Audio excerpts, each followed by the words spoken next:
I found out my husband Luigi was cheating on me the same week I lost my job. But that's not even the worst part. The worst part? He laughed when I cried. He told me I was nothing without him, that I'd never survive on my own, that no one would ever want someone like me. And for a while, I believed him. But what Luigi didn't know was that he had just awakened something in me he should have left sleeping. This is my story, and trust me, you'll want to hear how it ends. Please don't forget to like and subscribe if you like the story to get more stories like this, and also comment where you're watching from and what you'd have done after listening to the story. My name is Andrea. I'm 32 years old, and up until 18 months ago, I thought I had the perfect life. Luigi and I met when I was 24. He was 28, charming, confident, and everything I thought I wanted in a partner. He worked in finance, made good money, drove a nice car. I was working as a graphic designer at a small marketing firm. I loved my job. It was creative, fulfilling, and I was good at it. When Luigi proposed after 2 years of dating, I said yes without hesitation. The wedding was beautiful, our families were thrilled, everyone said we were the perfect couple, and for the first few years, I really believed we were. Luigi was attentive, he bought me flowers, he took me to nice restaurants, he told me I was beautiful. But looking back now, I can see the signs I missed. The way he'd subtly criticize my cooking, the comments about my weight when I gained 5 pounds over the holidays, the way he'd roll his eyes when I talked about my design projects. It was never aggressive, never violent, just slow, steady erosion, like water wearing down stone. By the time I realized what was happening, I'd already lost pieces of myself I didn't know how to get back. We'd been married for 6 years when everything fell apart. 6 years of me slowly becoming smaller, quieter, less. I stopped sharing my ideas at dinner, stopped talking about my dreams, stopped taking up space. Because every time I did, Luigi found a way to diminish it. Not with yelling or anger, that would have been easier to identify. No, he did it with sighs, with comments like, "That's interesting," in a tone that meant the opposite, with changing the subject immediately. My friends started noticing before I did. My best friend Rachel pulled me aside at a dinner party once. "Are you okay?" she asked. "You seem different." "I'm fine," I said automatically, just tired. But I wasn't fine. I was disappearing. And the scariest part? I didn't even realize it was happening. It started small. Luigi began working late more often, coming home at 9, 10, sometimes 11 at night. He'd barely look at me when he walked through the door. Just a quick kiss on the cheek, then straight to the shower. I tried to be understanding. He was stressed at work. The market was volatile. His boss was demanding. I'd make dinner and wait for him, even when it got cold, even when I was exhausted from my own long day. But he never seemed to appreciate it. One night, I made his favorite pasta dish, spent 2 hours preparing it from scratch. The sauce was perfect. I'd even made fresh pasta by hand, something his mother had taught me. When he finally came home at 10:30, he looked at the plate I'd set out for him and said, "I already ate." Just like that. No apology, no acknowledgement of the effort. I stood there in the kitchen, surrounded by dirty pots and pans, feeling invisible. I felt something crack inside me that night, just a little. Then came the comments about my appearance. "Are you really wearing that? Have you thought about going back to the gym? Maybe you should try wearing your hair down more. You look tired when it's up." Each comment was wrapped in concern, delivered with a smile, but they cut deep. I started second-guessing everything, my clothes, my makeup, the way I laughed. I became smaller and quieter in my own home. I remember one evening, we were getting ready to go to his company's holiday party. I'd bought a new dress, dark green. It made me feel elegant. I walked out of the bedroom feeling good for the first time in weeks. Luigi looked up from his phone. His face fell. "You're wearing that?" he asked. My stomach dropped. What's wrong with it? "It's just a little tight, don't you think? maybe the black one would be better. The black one was shapeless, safe, boring. But I went back and changed. Spent the entire party feeling like a fraud, watching Luigi charm everyone around him while I stood in the corner in my safe black dress. That night, I realized I'd become a ghost in my own life. And then I lost my job. The marketing firm downsized, budget cuts, last in, first out. I was devastated. That job was the one thing that was still mine, the one place where I felt competent and valued. My boss called me into her office on a Tuesday morning. I knew immediately from her face what was coming. "Andrea, I'm so sorry," she said. "You're an incredibly talented designer. This has nothing to do with your work. It's purely financial." I nodded, tried to hold it together. "We're giving you 2 months severance, and I'll write you the best recommendation letter you've ever seen." I cried when they told me, packed my desk in silence while my coworkers avoided eye contact. Everyone was scared. No one knew who would be next. I carried my box of belongings to my car, sat in the parking lot for an hour, just sat there, numb. When I got home that afternoon, Luigi wasn't there. I sat on the couch and waited. Needed to tell someone, needed comfort. The apartment felt cold and empty. I tried calling him, straight to voicemail. Texted him, no response. He came home at midnight. I was still awake, couldn't sleep, sitting in the dark living room like a ghost. I told him what happened. My voice was shaking, tears streaming down my face. And you know what he did? He sighed, like I was inconveniencing him. "Well, that's not ideal," he said. "I guess you'll have to figure something out. I can't carry us both." Not, "I'm sorry," not, "we'll get through this," not even a hug. Just a reminder that I was now a burden. "I have interviews lined up," I said, even though I didn't. "It'll be fine."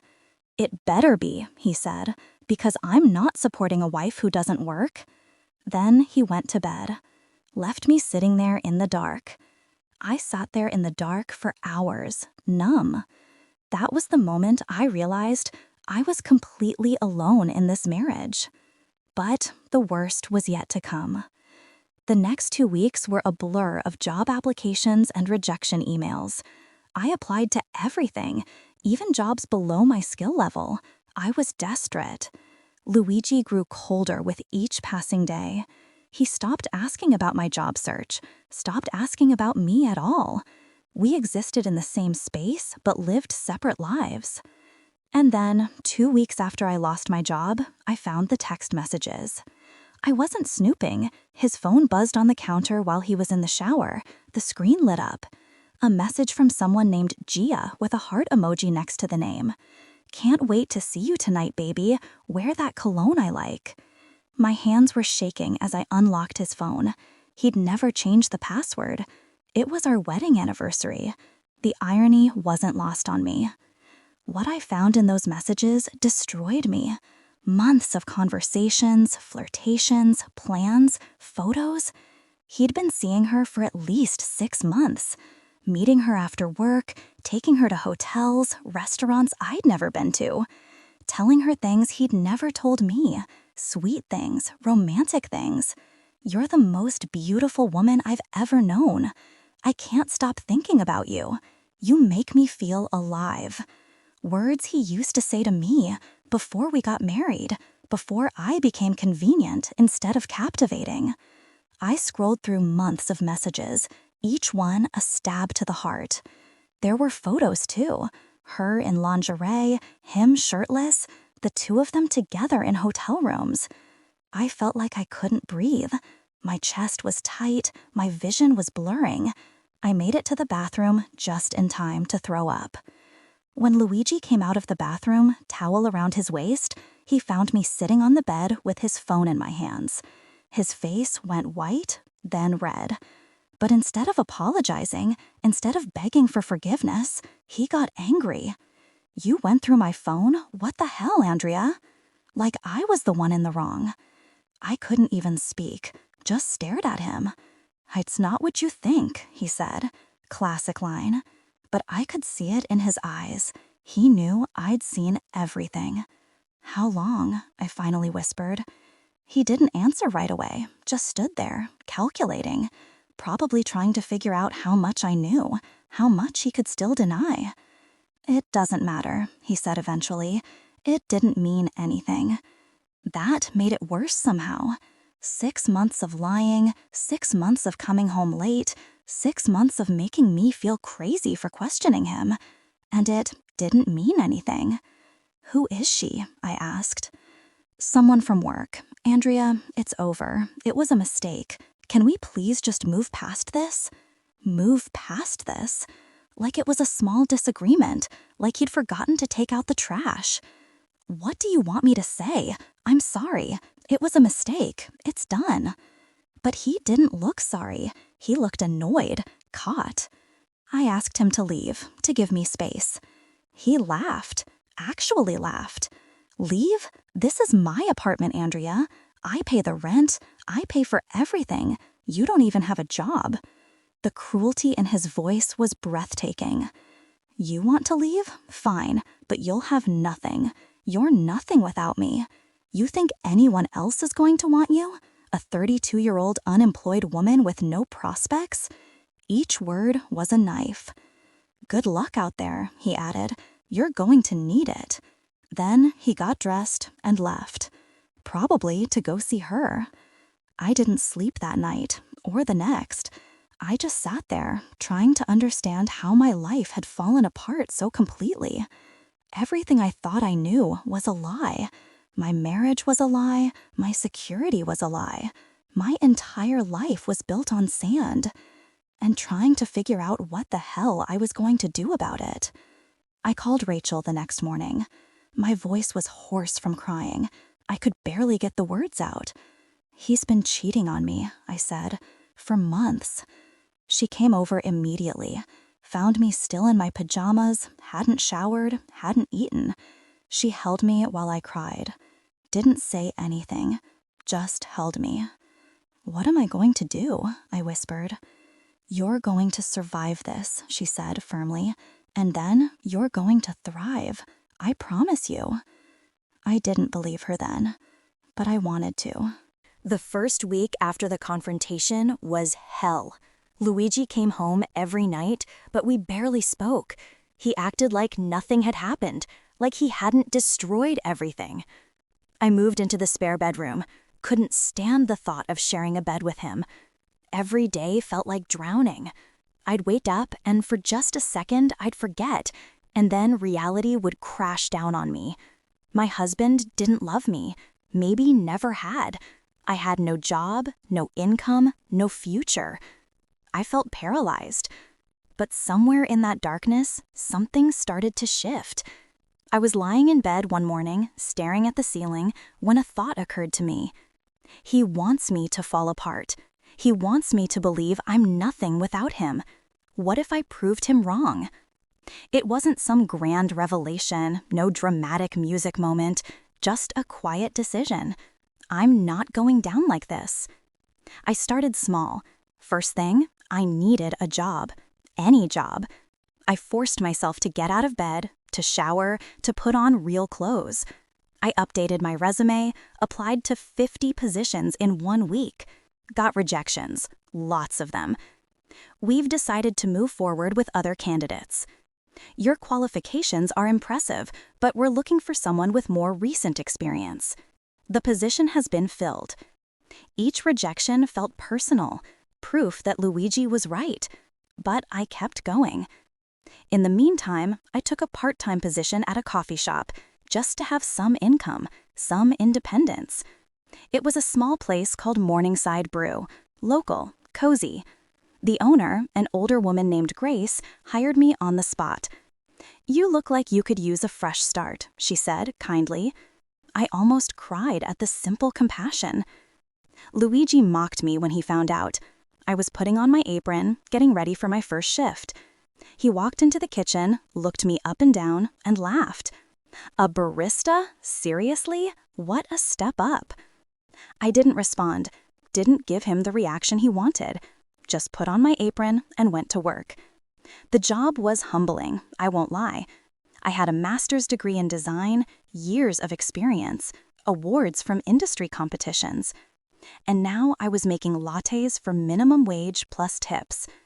But the people there were kind, and I realized I'd forgotten what that felt like. My coworker Maya became a friend. She was 24, studying to be a nurse, and full of this incredible energy.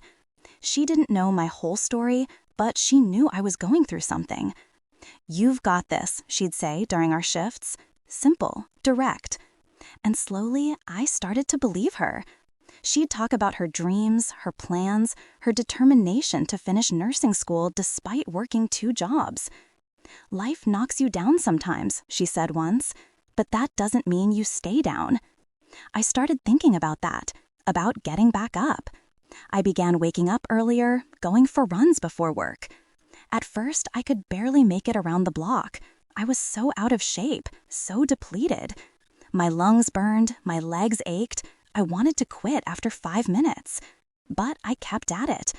1 block became 2, 2 became a mile. My body started to change, not dramatically, just stronger. I felt my lungs opening up, my mind clearing. Running became meditative.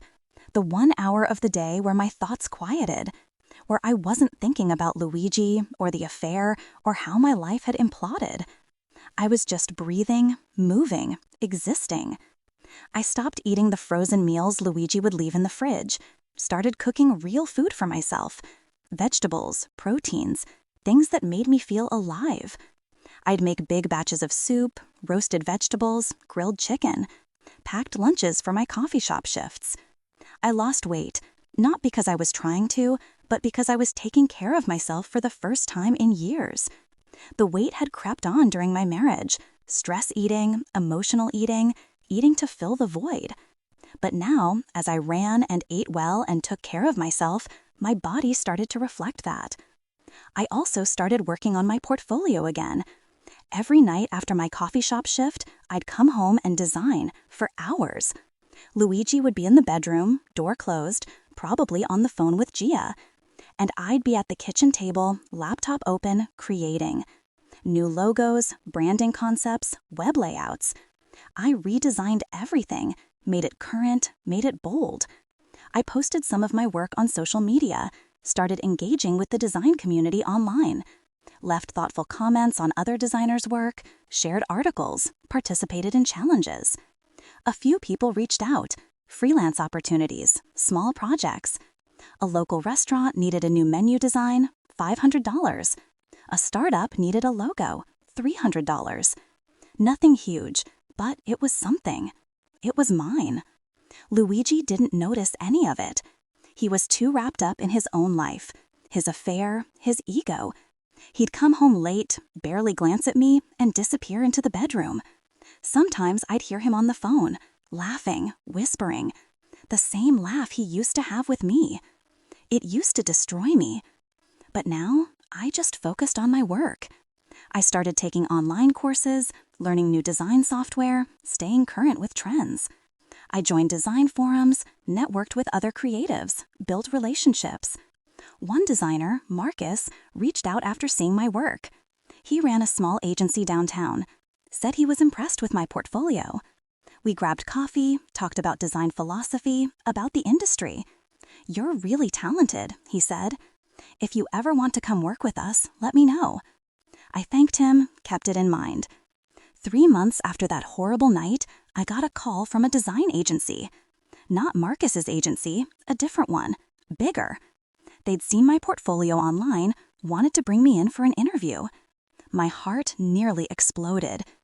I prepared for days, researched the company, updated my presentation, picked out an outfit that made me feel confident, not the safe black dress, something bold, something that said I knew my worth. The interview was intense. They asked tough questions, challenged my design choices. Why did you choose this color palette? How would you approach a client who rejected your initial concepts? Walk us through your creative process. But I held my own. I felt like myself again. The Andrea I'd been before Luigi dimmed my light. The Andrea who was confident, articulate, talented. They called me 2 days later. I was at the coffee shop making a cappuccino when my phone rang. I stepped into the back room to take the call. "Andrea, this is Jennifer from Cascade Creative. We'd like to offer you the position." I got the job. Full-time, benefits, a salary 15% higher than my old position. I cried when I hung up the phone. Not sad tears, relief tears, joy tears. Maya found me in the back room, tears streaming down my face. "What happened? Are you okay?" "I got the job," I said. "I got the job." She hugged me tight. "I knew you would. I knew it." I didn't tell Luigi right away. I wanted to savor it, this victory that was entirely mine. I told Grace I'd need to leave the coffee shop in 2 weeks. She hugged me. "I'm so proud of you," she said, "but I'm going to miss you." "I'll still come by for coffee," I promised. When I finally mentioned the new job to Luigi over dinner one night, he barely looked up from his phone. "That's great," he said, tone flat. No congratulations, no acknowledgement, no happiness for me. But I didn't need it from him anymore. I knew my worth now, and I was just getting started. Over the next few months, I threw myself into my new role. The agency was incredible, creative, collaborative, innovative. My team was talented and supportive. They challenged me, pushed me to be better. I worked hard, stayed late, collaborated with my team. My creative director, Marcus, the same Marcus I'd had coffee with months earlier, was incredible. He pushed me, challenged me, but also championed my ideas. Turned out he'd recommended me to Cascade Creative, had put in a good word. "You've got something special, Andrea," he told me, after a particularly successful campaign launch. We just pitched to a major client, a tech company looking to rebrand. My concepts had won them over. They signed a 6-month contract. The agency celebrated, champagne in the conference room. I felt proud, accomplished, seen. I started getting noticed. Clients requested me specifically for projects. My salary increased after my 3-month review. I was promoted to senior designer within 6 months. Meanwhile, I kept working on myself. I joined a yoga class, started meditating in the mornings, read books on healing and self-worth, Brené Brown, Glennon Doyle, books that helped me understand myself better. I reconnected with friends I'd neglected during my marriage, had coffee with Rachel every Sunday, went to dinner with my college roommate, joined a book club. I remembered what it felt like to have a life outside of my marriage. I even started therapy. Rachel had been suggesting it for months. I finally took her advice. My therapist, Dr. Reeves, was wonderful, patient, insightful, non-judgmental. She helped me understand the patterns I'd fallen into, the ways I'd made myself small to accommodate Luigi's ego. "You gave him power over you," she said during one session. "Now you're taking it back. How does that feel?" "Terrifying," I admitted, but also freeing. We worked through my childhood, my relationship with my parents, my people-pleasing tendencies. "You've spent your whole life trying to be what other people needed," Dr. Reeves said. "What do you need?" I didn't know how to answer that at first, but slowly I figured it out. I needed respect, autonomy, joy, peace. And I was finally starting to build a life that had those things. Physically, I was in the best shape of my life. The running had become a habit, then a passion. I ran my first 10K in the spring, then a half marathon in the fall. My body was strong, lean, powerful. I'd catch glimpses of myself in mirrors and barely recognize the woman staring back. She looked confident, alive, radiant. Her eyes were bright. Her smile was real. I started dressing differently too, not for Luigi, for me. Clothes that made me feel good, colors that made me happy. Reds and greens and blues instead of black and gray. I got a haircut. Nothing drastic, just a change. Layers that framed my face, highlights that caught the light. I wore red lipstick for the first time in years. And I smiled more, Not the polite, small smile I'd learned to wear around Luigi. A real smile, full of light. Luigi noticed eventually. How could he not? One evening, he came home and found me in the kitchen cooking dinner for myself. I had music playing, was dancing a little while I chopped vegetables, singing along to an old song I loved. He stood in the doorway, staring. I turned and saw him, stopped singing. "You look different," he said. I glanced at him. "Do I?" "Yeah. Did you lose weight?" I shrugged. "I've been taking care of myself." He looked uncomfortable, like he wanted to say something but couldn't find the words. "You seem happy," he said, almost accusatory. I smiled. "I am." He didn't like that. I could see it in his face. The confusion, the hint of concern. Like he was seeing me for the first time in years, and realizing he didn't know me anymore. But he didn't say anything else, just grabbed a beer from the fridge and went to the living room. That was the moment I knew. The balance had shifted, and he could feel it too. The power dynamic had changed. I wasn't the broken woman he'd left crying on the couch anymore. I was someone else, someone stronger, and it scared him. But he didn't say anything else, just grabbed a beer from the fridge and went to the living room. That was the moment I knew. The balance had shifted, and he could feel it too. The power dynamic had changed. I wasn't the broken woman he'd left crying on the couch anymore. I was someone else, someone stronger, and it scared him. While I was building myself up, Luigi's world was starting to crumble. It didn't happen all at once. These things rarely do. But the cracks were forming. It started with work. Luigi had always been so proud of his position. The money, the status, the respect. He was a senior account manager at a prestigious investment firm, made 6 figures, had a corner office, managed a team. But his company was going through restructuring. The market was unstable, clients were nervous, the firm was hemorrhaging money. Layoffs, budget cuts, internal politics. Luigi became more stressed, more volatile. He'd come home in a foul mood, slamming doors, snapping at me over nothing. I stopped reacting, stopped engaging. That seemed to frustrate him even more. One night, he got home at 8 and found me on the couch, reading a book, a novel Rachel had recommended. I was completely absorbed. "You're not even going to ask about my day?" he demanded. I looked up calmly, marked my place. "How was your day, Luigi?" "Terrible. But you don't actually care, do you?" I closed my book. "I'm not sure what you want from me. I want you to act like you give a damn." "Like you did when I lost my job?" The words came out before I could stop them. His face went red, but he had no response, because we both knew the truth. He'd shown me exactly how much he cared when I was at my lowest. Now it was his turn to struggle, and I had no sympathy left to give. Then there was Gia.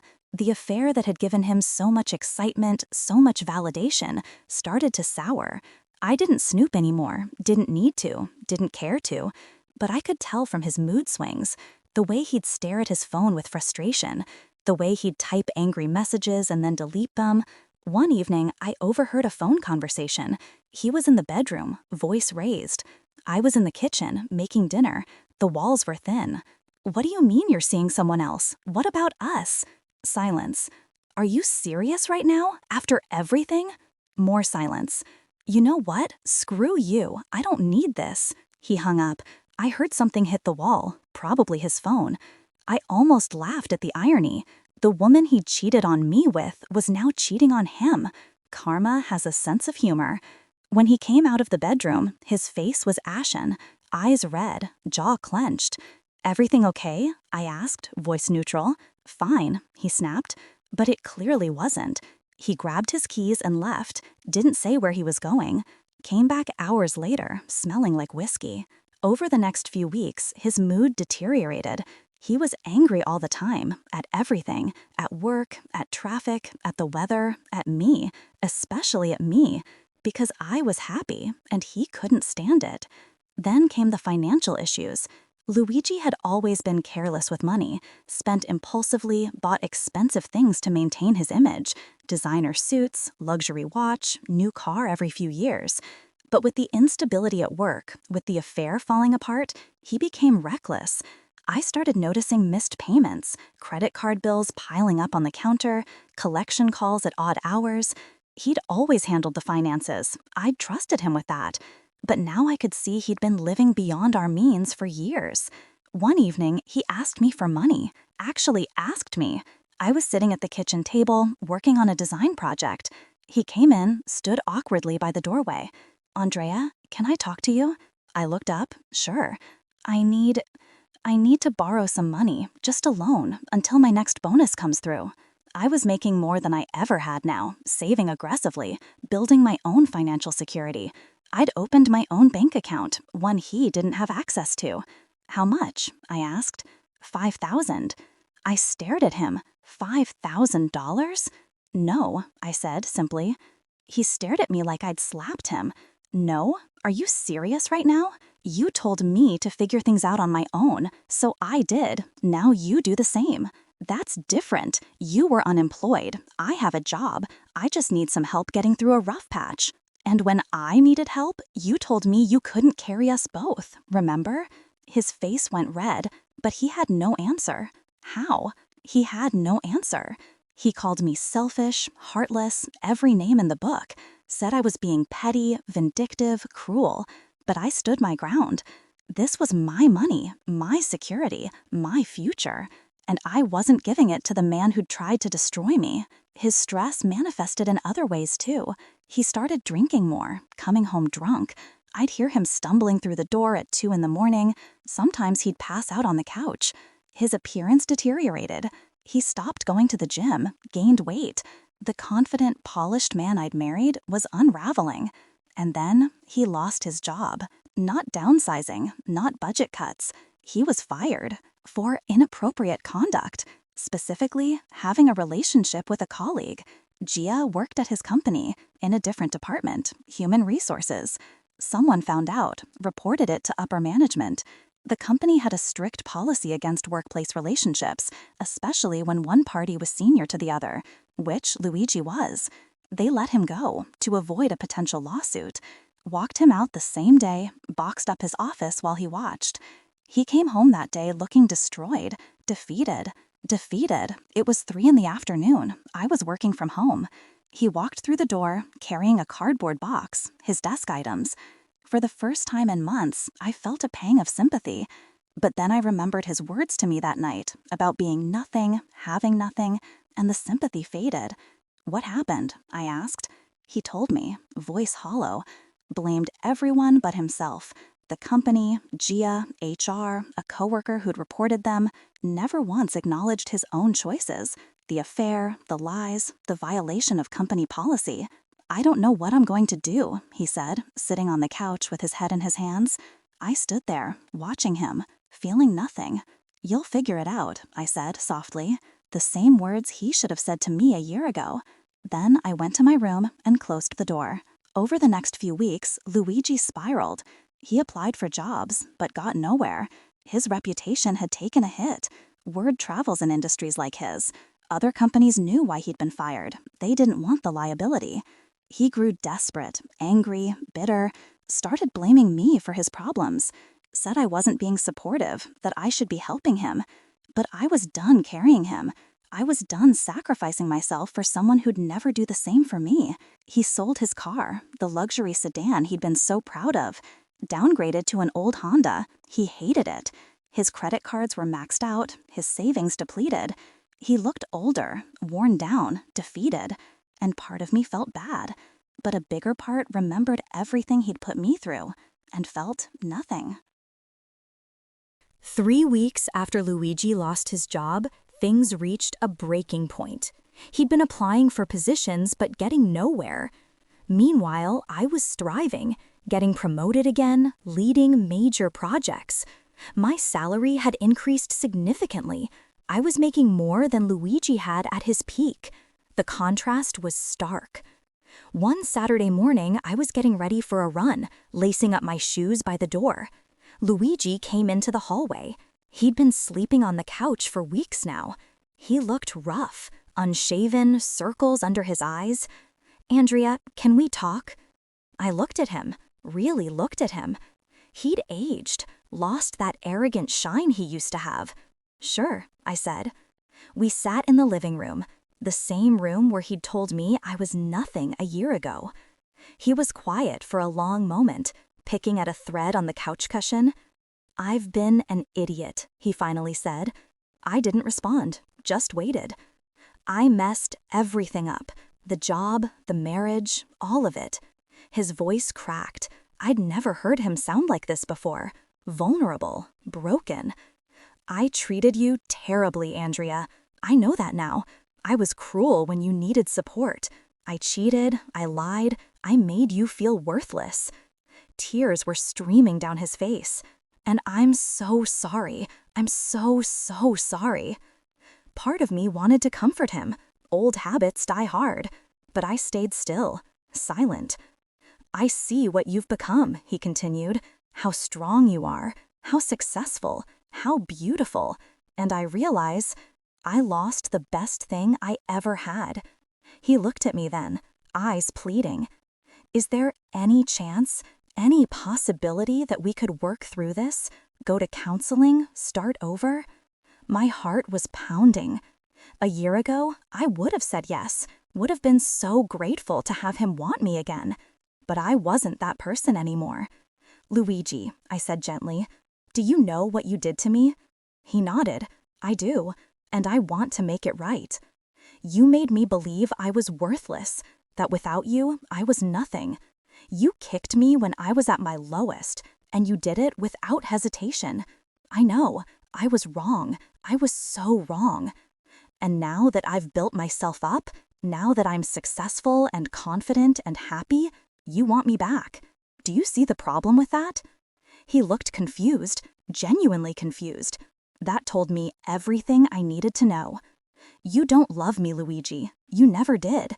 You loved what I gave you, the support, the stability, the way I made you feel important.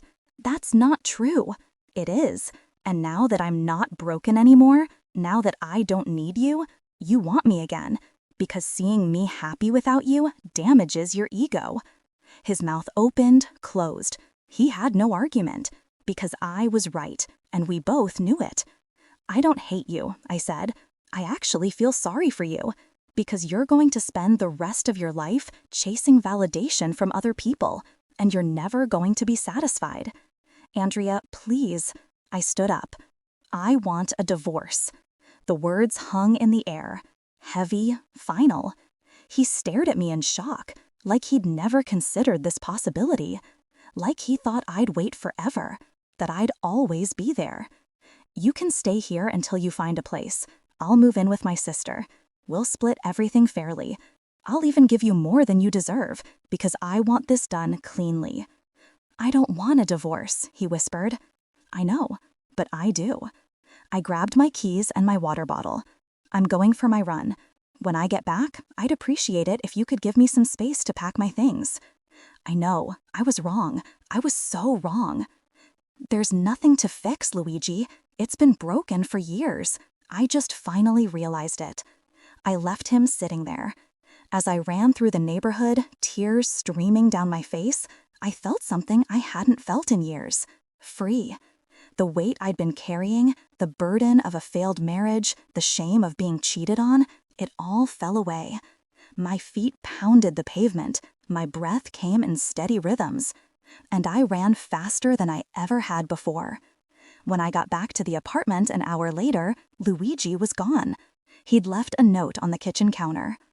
"I'll stay at my brother's. Take whatever time you need. I'm sorry for everything." That was it. I looked around the apartment, our apartment, the place where I'd been so unhappy for so long, and I felt nothing. I called my sister, Emma, told her what happened. "Come stay with me," she said immediately. "Stay as long as you need." I packed my essentials, clothes, laptop, my design books, personal items. Left everything else, the furniture, the dishes, the wedding photos still hanging on the walls. None of it mattered.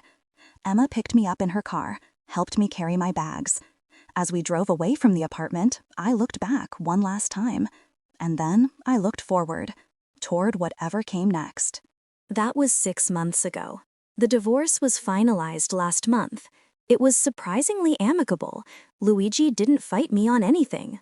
We split our assets. He took the furniture. I took my savings. No alimony, no drawn-out legal battles. We both just wanted it done. I moved into a beautiful one-bedroom apartment downtown. Bright, modern, all mine. Floor-to-ceiling windows that let in incredible light. A small balcony where I drink my coffee every morning. Hardwood floors, a kitchen I actually enjoy cooking in. I decorated it exactly how I wanted, no compromises. Bold colors, artwork from local artists, plants everywhere. Every corner reflects who I am now, not who I was, not who someone wanted me to be. Just me. My career has continued to flourish. I was recently promoted to creative director at the agency. I lead a team of 12 talented designers. We work on campaigns for major brands, tech companies, fashion labels, nonprofits. Last month, we won an industry award for a campaign I conceptualized. The entire team flew to New York for the ceremony. Standing on that stage, accepting the award, I thought about the woman I used to be, the one who doubted her talent, who made herself small. And I felt proud of how far I'd come. I make more money than Luigi ever did. But more importantly, I love what I do. I wake up excited every morning, grateful. I've continued running, finished my first full marathon 2 months ago. It was in Seattle, a beautiful course along the water. Rachel ran it with me. We trained together for months. When I crossed that finish line, 26.2 miles complete, I cried. Not because of the physical accomplishment, though that was huge, but because that scared, broken woman from a year ago never could have imagined this moment, never could have imagined being this strong. Rachel hugged me at the finish line. "I'm so proud of you." "I couldn't have done it without you," I said. "Yes, you could have, but I'm glad you didn't have to." I've made new friends, real friends who support and celebrate me. My design team goes out for drinks every Friday.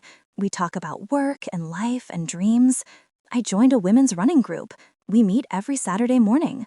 I've traveled, took a solo trip to Italy in the spring, spent 2 weeks exploring Rome and Florence and the Amalfi Coast, ate amazing food, visited museums, talked to strangers, felt alive in a way I never had before. I stood in front of Michelangelo's David and cried because I understood what it meant to create something beautiful from something broken, to chip away everything that didn't belong until you revealed the masterpiece underneath. That's what I'd done with my life. I've even started dating again, casually, no pressure. I met a man named David at a coffee shop, Morningside Brew actually. I still go there. He's a teacher, high school English, kind, thoughtful, makes me laugh. We've been on several dates, nothing serious yet, but it feels different from what I had with Luigi. It feels healthy, equal, respectful. He listens when I talk, asks about my work, celebrates my successes. He doesn't try to dim my light, he adds to it. Last week we went to an art gallery, walked around for hours talking about the pieces. "You see things other people miss," he said. "It's beautiful." No one had ever said that to me before. I don't know where things will go with David. Maybe nowhere, maybe somewhere. But I'm not afraid anymore. Not of being alone, not of trying again. Because I know now that my happiness doesn't depend on another person. It depends on me. I still see Luigi occasionally. The city isn't that big. I ran into him at a grocery store a few weeks ago. He was in the produce section, looking at apples. He'd lost more weight, looked tired but better than he had during the divorce. "Andrea," he said, surprised. "Hi, Luigi." We stood there for a moment, awkward. "How are you?" he asked. "Really good," I said, and I meant it. "I can see that. You look amazing." "Thank you. How about you?" He shrugged. "Getting by. I found a new job, financial consulting. It's not what I had before, but it's stable." "That's good. I'm glad." And I was. Not because I still cared about him romantically, but because I didn't wish him harm. I just wished him out of my life. There was no bitterness in my voice, no anger, just polite indifference. He nodded, looked like he wanted to say more but couldn't find the words. I'm glad you're doing well, Andrea. You deserve it. Thank you. And maybe that's growth for both of us. We went our separate ways. I finished my shopping, drove home to my beautiful apartment, made dinner for myself, sat on my balcony with a glass of wine watching the sunset, and felt complete. Not because I had everything figured out, I don't, but because I was enough, all by myself. My therapist asked me recently how I felt about everything that happened. It was during our regular Thursday afternoon session. Dr. Reeves has become more than just my therapist. She's been a guide through this entire transformation. Grateful, I said. She raised an eyebrow. Tell me more about that. I know that sounds weird, but if Luigi hadn't broken me down, I never would have built myself back up. I never would have discovered how strong I actually am. So you're glad it happened?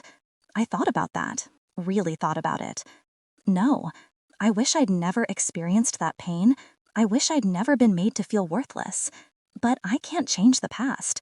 All I can do is honor the woman who survived it and became who I am now. Dr. Reeves smiled. That's beautiful, Andrea, and it shows how far you've come. I still have moments, I admitted. Days where I doubt myself, where the old voices come back. That's normal. Healing isn't linear. But those moments are fewer now, and shorter, and I know how to work through them. What do you do when those moments come? I remind myself of what I've overcome. I look at my life now, my job, my apartment, my friends, my strength, and I remember that I did all of that. Me, not anyone else. She nodded. You should be very proud of yourself. I am, I said, and it was true. Looking back, I realized the glow-up wasn't about revenge. It wasn't about making Luigi regret losing me. It wasn't even about proving him wrong, though I definitely did that. It was about proving something to myself, that I am enough, that I always was, that my value isn't determined by someone else's perception of me, that I can fall apart completely and still put myself back together, stronger, wiser, kinder. I look in the mirror now and I see a woman I'm proud of, not because of how I look, though I do feel beautiful in a way I never did before. My body is strong from running. My skin glows from taking care of myself. My eyes are bright. But the real beauty comes from within, from knowing who I am, what I stand for, what I will and won't accept. Because of who I am, I'm resilient, I'm talented, I'm worthy of love and respect. And I don't need anyone to validate that for me. Not Luigi, not David, not anyone. I validate myself. Sometimes people ask me if I regret the years I spent with Luigi, if I feel like I wasted my 20s on the wrong person.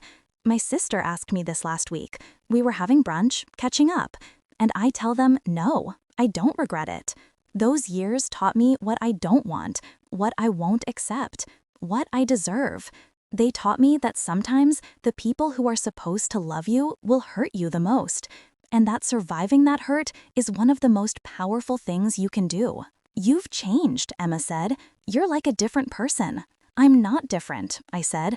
I'm just more myself than I've ever been. She smiled. I like this version of you. Me too. I also learned that glow-ups aren't always loud. Sometimes they're quiet, private, internal.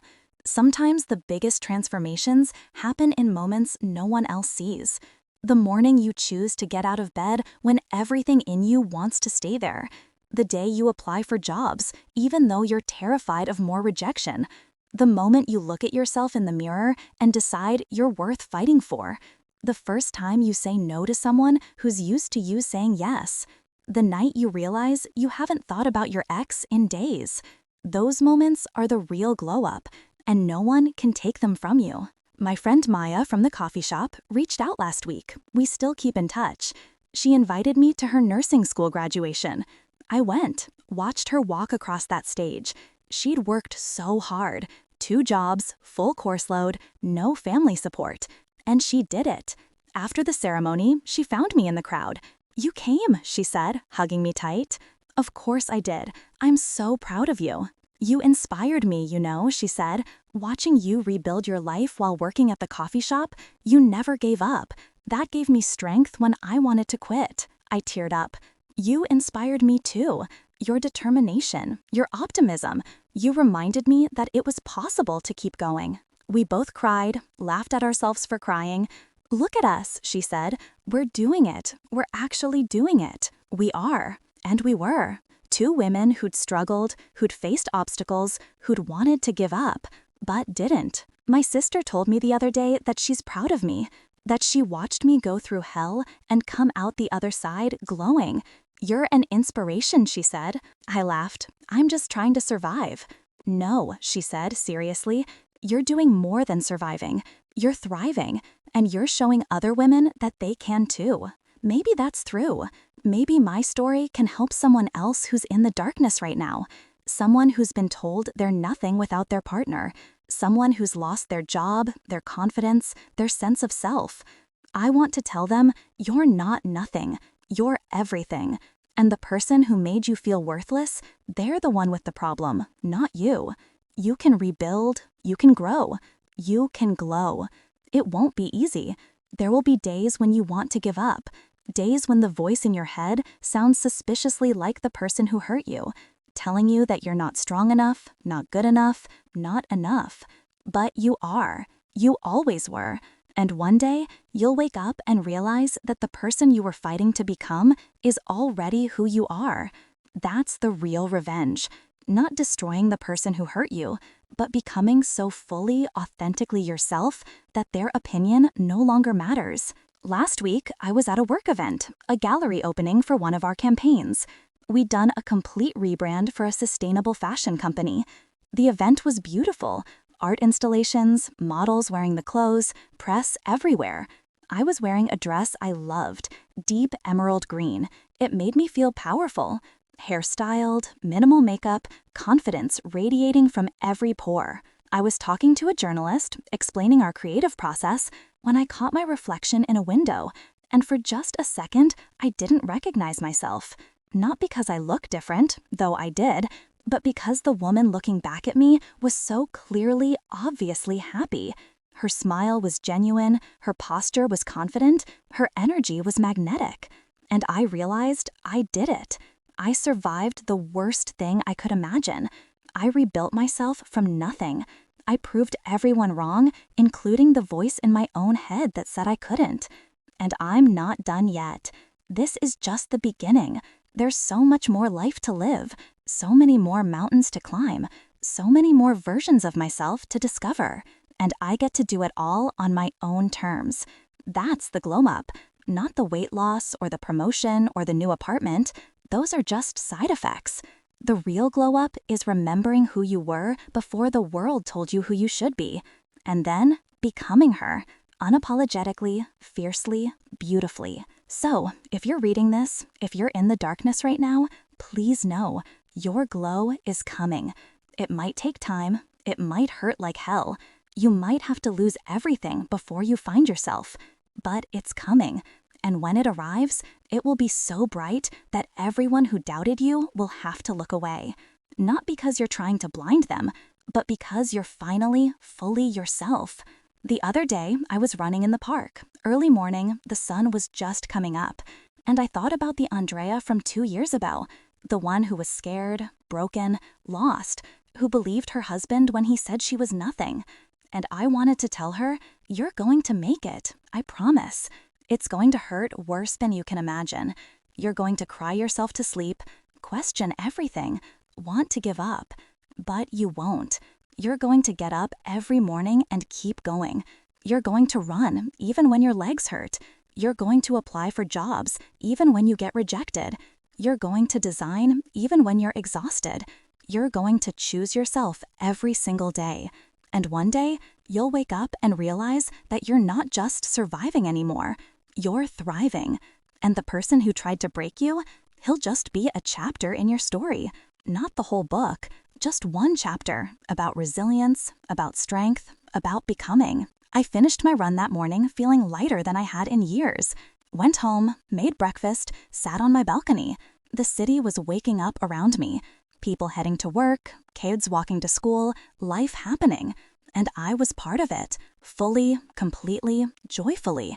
My phone buzzed, a text from David.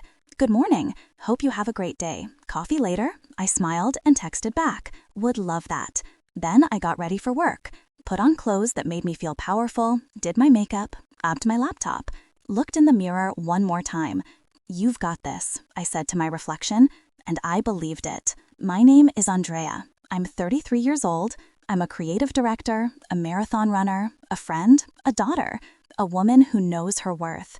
I've been broken. I've been built back up. I've fallen. I've risen. I've cried. I've laughed. I've glowed. And I'm just getting started. The best part? This isn't even my final form. I'm still growing, still learning, still becoming. And I can't wait to see who I'll be tomorrow. Because if I could survive what I survived and become who I am now, imagine what else is possible. The future is wide open, and it's all mine.